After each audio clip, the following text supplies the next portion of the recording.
Participar en este projecte ens suposa que en les classes de tecnologia i d'informàtica podem accedir a un tipus de material de tecnologia que en aquests moments no està a l'abast de la butxaca dels alumnes o de l'institut. De fet, la majoria de projectes el que fem és intentant evitar reduint costos sempre, intentant reciclar, intentant reduir costos i intentant que el pressupost no es dispare. Tindre aquest material implica això, implica poder accedir a un suport, a uns projectes molt més diversos. De cara a nosaltres és tindre l'oportunitat de conèixer com funcionen els drons, de que ens expliquen als professors alguna cosa en què no havien treballat mai i aprendre també. I d'això que estem aprenent, poder-ho gastar en classe, poder contar-los coses noves als alumnes i no quedar-nos sempre en el mateix que anem dient. És molt important la formació també per al docent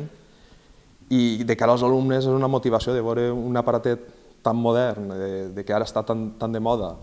i poder gastar-lo per al que vulguin, perquè al final són ells els que plantejaran les idees i proposaran alguna utilitat, una aplicació pràctica d'estos drons en fins socials. El procés és aprendre els components que n'hi ha,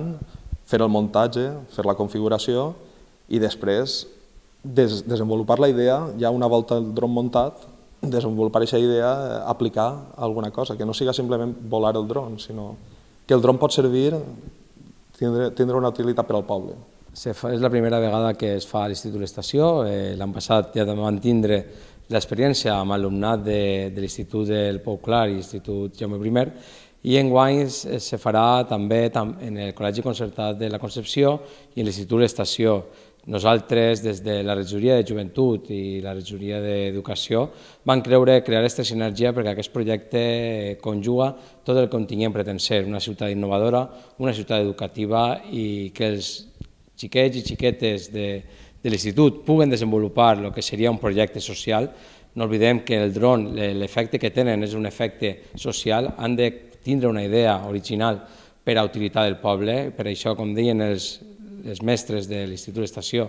crearan, mitjançant enquestes o mitjançant entrevistes en associacions del poble, crearan un dron que puguem utilitzar després per a una finalitat social. A nosaltres ens pareix una idea magnífica, una idea poder compartir-la en els instituts del poble i, com he dit també, en el Centre Concertat de la Concepció, perquè l'educació per a tots, per a tindre a l'abast, com també deia Pere i ha recalcat, aquests materials no estan a l'abast de tots els xiquets i xiquetes i posar-los a l'abast des de l'Ajuntament mitjançant un programa educatiu per a tota la joventut del poble creiem que és una bona decisió.